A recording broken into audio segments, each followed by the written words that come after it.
السلام عليكم ورحمة الله تعالى وبركاته. مرحبا بكم متابعينا الكرام متابعي قناة أسماء التعليمية. مرحبا بكم في هذا الفيديو هذا اللي غادي نديرو فيه الدرس الأول من التربية على المواطنة للثانية إعدادي. الدرس الأول ديال دروس التربية على المواطنة للدرجة الأولى مقومات الدولة المغربية. هذا الدرس هذا طلبتوه مني بزاف طلبتو مني دروس ديال الاجتماعيات، دروس ديال التربيه الاسلاميه، دروس ديال الفيزياء ودروس ديال الرياضيات. هاد المواد هادو بغيت نطمئنكم باني غادي ندير هاد المواد هادو. هاد الدروس غادي يداروا في القناه، ولكن غير شويه بشويه. انا دابا كل نهار كنحاول ندير لكم فيديوهات، كنحاول نصور لكم باش باذن الله يوصلكم دروس يوميا. اذا قبل فقط نبداو بغيت منكم واحد اللايك بسيط، بغيت منكم اشتراك في القناه، وبغيت منكم ديروا تفعيل الجرس باش يوصلكم الدروس اول باول وفي وقيتهم. ويلا بسم الله خلينا نبداو بهذا الفيديو. اذا عندنا اول حاجه مقدمه.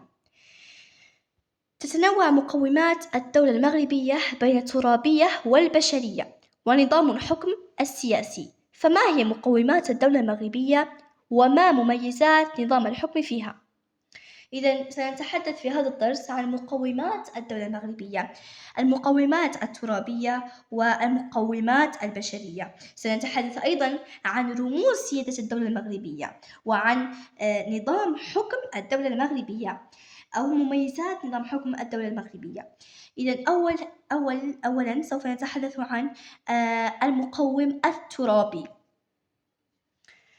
المقوم الترابي ورموز سيادة الدولة المغربية. أولا سنتحدث عن المقوم الترابي. من مقومات الدولة المغربية حدودها الترابية، وبالنسبة للمغرب فهو يتميز بموقع استراتيجي، فهو يقع شمال غرب إفريقيا، ويحده البحر الأبيض المتوسط شمالا، والمحيط الأطلسي غربا، والجزائر شرقا، وموريتانيا جنوبا، ويمتد على مساحة 710,850 كيلومتر مربع، إضافة إلى أجوائه ومياهه الإقليمية. إذن من بين مقومات الترابية للدولة المغربية حدودها الترابية، وبالنسبة للمغرب فهو يتميز بماذا؟ يتميز بموقع استراتيجي. أهم ما يميز دولة المغرب هو موقعها الاستراتيجي، فهو يقع شمال غرب إفريقيا. أيضا معلومة أن المغرب له دور كبير في إيصال دولة أوروبا بدولة عفوا ليس بدولة أوروبا، بقارة أوروبا وقارة إفريقيا، لأنه قريب جدا لإسبانيا من القارة الأوروبية، فهو حلقة وصل أو يشكل حلقة وصل بين القارة الأوروبية والقارة الإفريقية. ويحده البحر الأبيض المتوسط شمالا. إذن هناك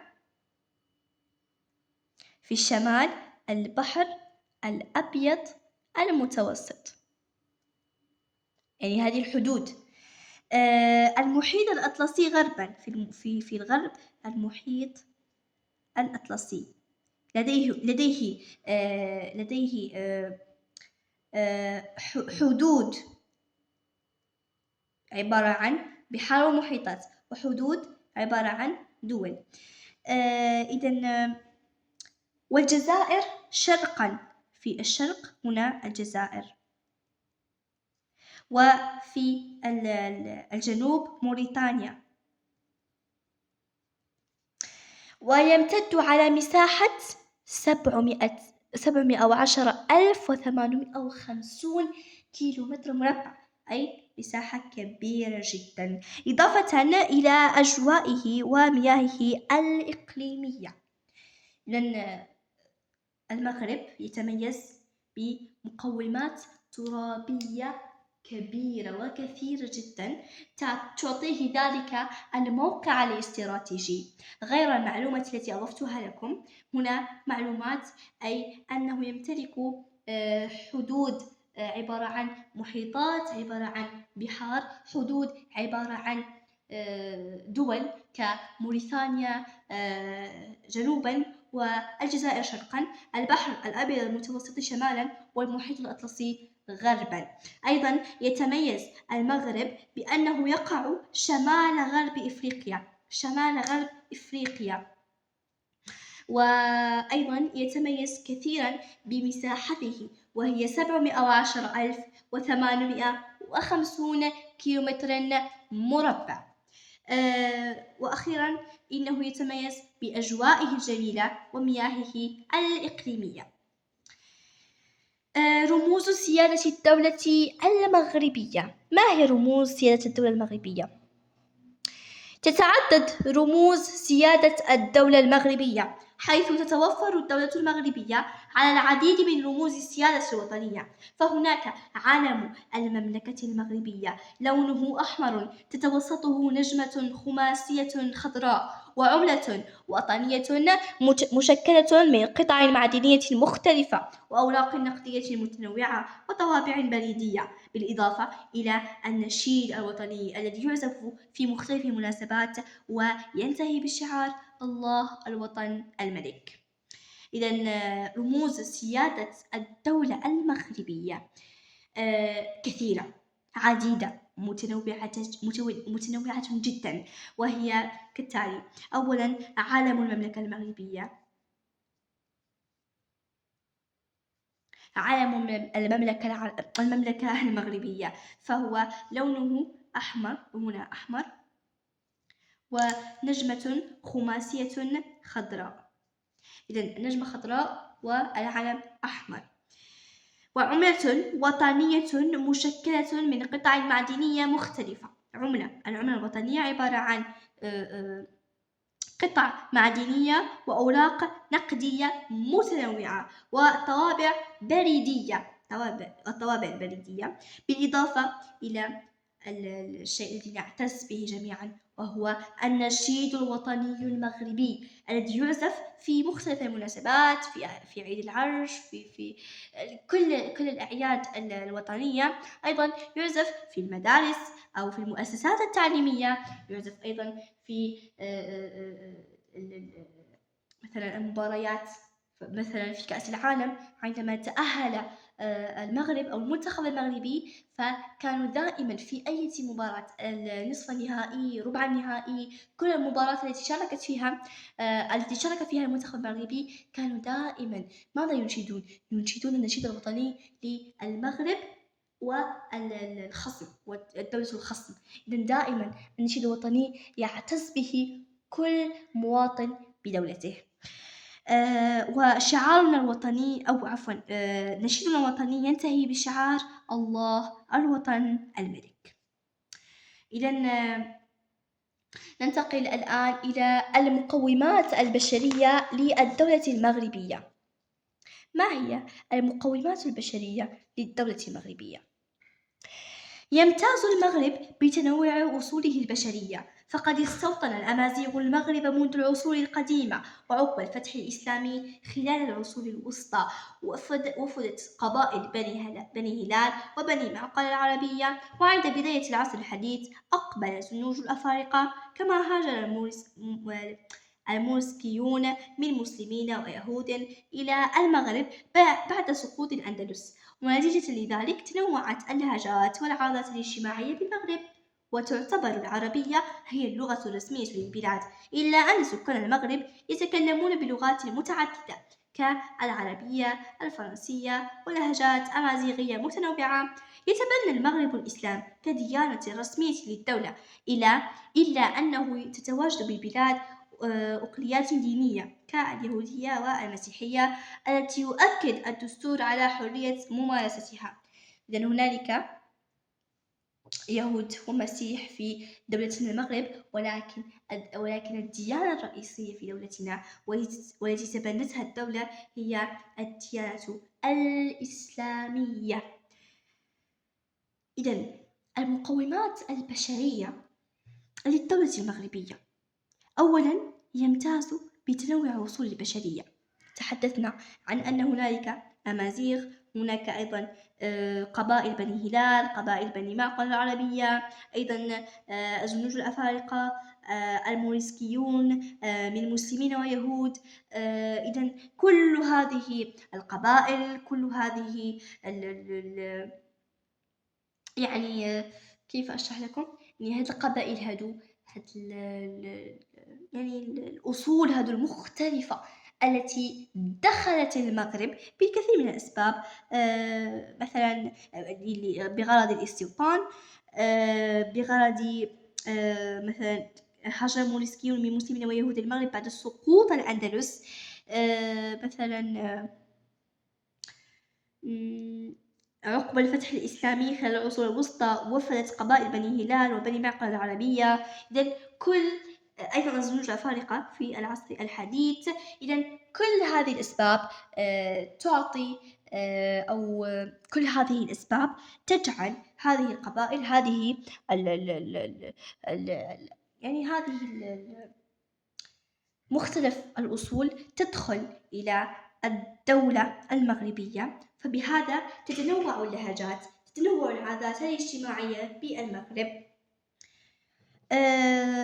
في بلادنا تعتبر العربية هي اللغة الرسمية للبلاد، إلا أن سكان المغرب يتكلمون بلغات عديدة، مثلا اللغة الفرنسية إثر الاستعمار الفرنسي، اللهجات الأمازيغية مثلا في الجنوب مثلا تيزنيت أو أكادير، أو هناك أيضا أمازيغية الأطلس. المهم هناك الكثير من الجهات الأمازيغية، خليبكة مثلا، خنيفرة مثلا، لا أعرف الكثير من الأماكن في المغرب التي تتحدث بالأمازيغية كثيرا. اللغة العربية، اللغة أو اللهجة الدارجة هي لغتنا نحن، الدارجة هي اللغة أو اللهجة باش كنهضرو حنايا، ولكن اللغة الرسمية للبلاد مثلا كتكتب بالدستور، كتكتب في اللغة الرسمية، يعني اللي كيتكتبوا بها الخطابات، اللي كنقراوها كلغة أساسية في المؤسسة ديالنا، المهم لغة عربية. يتبنى المغرب الإسلام كديانة، الإسلام هو الديانة ديالنا، يعني هو الديانة الرئيسية في البلاد، يعني كتكون المغرب دولة مسلمة، فاهمين؟ ولكن دخلوا اليهود، دخلوا المسيح الدولة ديالنا، ولكن الدستور المغربي يؤكد على الحرية ديال الممارسة ديالها، يعني ما كاينش شي مانع انك تمارس الديانة ديالك المختلفة في المغرب. مميزات نظام حكم الدولة المغربية. يقود نظام الحكم بالمغرب إلى الملكية الدستورية، أو عفوا الملكية الدستورية للملك فيه مكانة خاصة تجعله يتحمل مسؤوليات عديدة، إلا أن الدستور يؤكد على أن السلطة للشعب. من هنا نجد الديمقراطية وليست الدكتاتورية. يمارسها عن طريق الانتخابات والاستفتاءات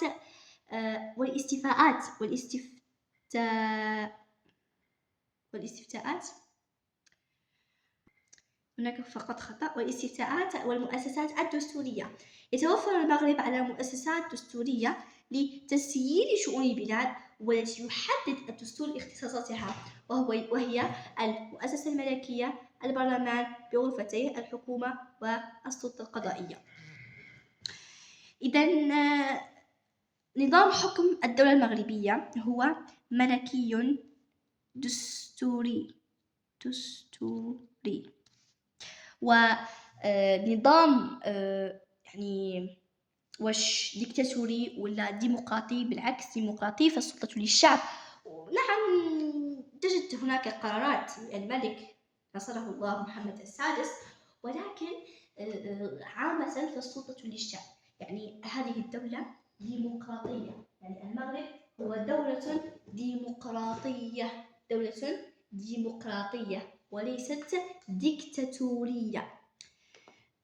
يمارسها عن طريق الانتخابات والاستفتاءات والمؤسسات الدستورية. مثلا في انتخاب رئيس الحكومة نلاحظ أن الملك لا يلزم شعبه برئيس معين، لا، بل يترك الحرية لشعبه، يترك السلطة لشعبه، أي أنه ملك ديمقراطي مع شعبه. ملكنا نصره الله، ملكنا محمد السادس. إذا السلطة للشعب يمارسها عن طريق الانتخابات. نلاحظ مثلا الانتخابات في انتخاب رئيس الحكومة، و الاستفتاءات والمؤسسات الدستورية. ملكنا محمد السادس مكانة خاصة تجعله يتحمل مسؤوليات عديدة. هو يتحمل مسؤوليات عديدة، ولكن السلطة عامة فالسلطة للشعب. يتوفر المغرب على مؤسسات دستورية لتسيير شؤون البلاد، والتي يحدد الدستور اختصاصاتها، وهي المؤسسة الملكية والبرلمان بغرفتيه الحكومة وسلطة القضاء. خاتمة: تتوفر الدولة المغربية على كل مقومات الدولة، كما تتعدد رموز سيادتها الوطنية. هكذا نكون قد اختتمنا درسنا، الدرس ديال مقومات الدولة المغربية لثاني إعدادي، مادة الاجتماعيات لدروس التربية على المواطنة للدرجة الأولى. كنتمنى يكون الفيديو نال إعجابكم، متنساوش ترفعوا من لايك للفيديو إلى عجبكم، الاشتراك في القناة والضغط على زر سبسكرايب الأحمر، تفعيل الجرس، وشكرا لكم على المشاهدة.